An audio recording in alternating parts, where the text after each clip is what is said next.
नमस्कार, मैं हूं आपके साथ अंजना शर्मा और आप देख रहे हैं सरताज इंडिया न्यूज। तो आइए शुरुआत करते हैं आज की खास खबर से। सुप्रीम कोर्ट में न्याय की देवी की नई प्रतिमा बुधवार को लगाई गई। ये प्रतिमा पुरानी मूर्ति जैसी नहीं है, इसमें कई बदलाव किए गए हैं। पुरानी प्रतिमा में न्याय की देवी की आंखों पर पट्टी बंधी थी और एक हाथ में तलवार और दूसरे हाथ में तराजू था।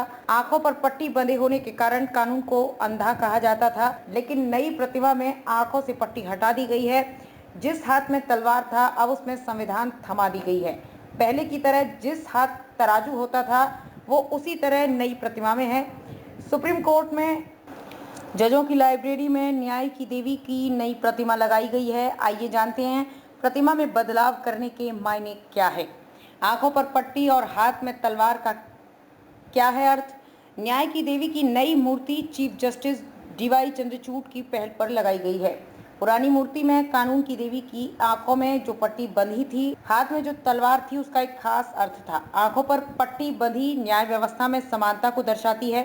इसका मतलब है कि चाहे अमीर हो या गरीब, ताकतवर हो या निर्बल, कानून की नजर में सब बराबर है। इसका मतलब है अदालतें अपने सामने आने वाले सभी फरियादियों और वादियों की संपत्ति, शक्ति, जात, धर्म, लिंग भेद, रंग भेद तथा किसी अन्य सामाजिक स्थिति के आधार पर फैसला नहीं करती है।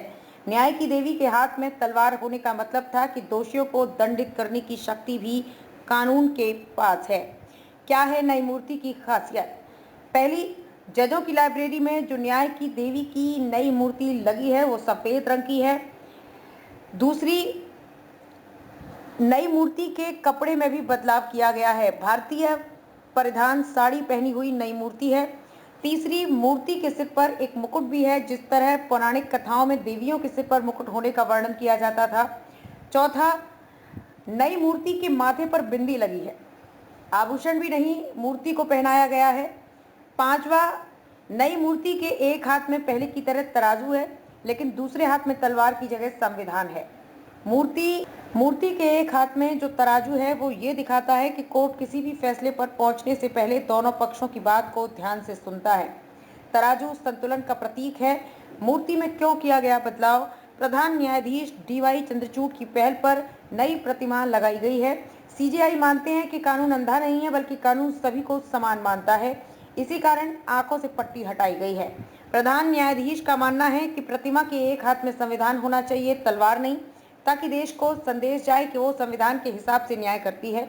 तलवार हिंसा का प्रतीक है, लेकिन अदालतें संवैधानिक कानून के हिसाब से न्याय करती हैं। इसके अलावा इसे औपनिवेशिक विरासत को पीछे छोड़ने की कोशिश के तौर पर भी देखा जा रहा है। ठीक वैसे ही जैसे ही भारतीय दंड संहिता जैसे औपनिवेशिक कानूनों की जगह भारतीय न्याय संहिता लाकर की गई है। लेडी ऑफ जस्टिस की मूर्ति में बदलाव करना भी इसी कड़ी के तहत उठाया गया एक कदम माना जा सकता है। कहां से भारत में आई न्याय की देवी की मूर्ति? यूनान से न्याय की देवी की मूर्ति इंग्लैंड पहुंची थी। एक अंग्रेज अधिकारी वहां से इस मूर्ति को लेकर भारत आए थे। ये अंग्रेज अफसर एक न्यायालय अधिकारी थे। ब्रिटिश काल में 18वीं शताब्दी के दौरान न्याय की देवी की मूर्ति का सार्वजनिक इस्तेमाल किया गया।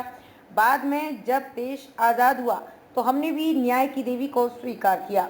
न्याय की देवी की वास्तव में यूनान की प्राचीन देवी है, जिन्हें न्याय का प्रतीक कहा जाता है। इनका नाम जस्टिया है। इनके नाम से जस्टिस शब्द बना था। तिलक मार्ग पर जस्टिस क्लॉक एक और बदलाव किया गया है। सुप्रीम कोर्ट के सामने तिलक मार्ग पर एक बड़ी वीडियो वॉल लग गई है। इसमें हर समय सुप्रीम कोर्ट की जस्टिस क्लॉक चलती है। इससे सुप्रीम कोर्ट में मुकदमों की रियल टाइम जानकारी जानी जा सकती है। खबरों में अब तक ले बस इतना ही। फिर होगी आपसे मुलाकात कुछ ऐसी ही खास खबरों के साथ। तब तक ले नमस्कार और देखते रहिए सरताज इंडिया न्यूज।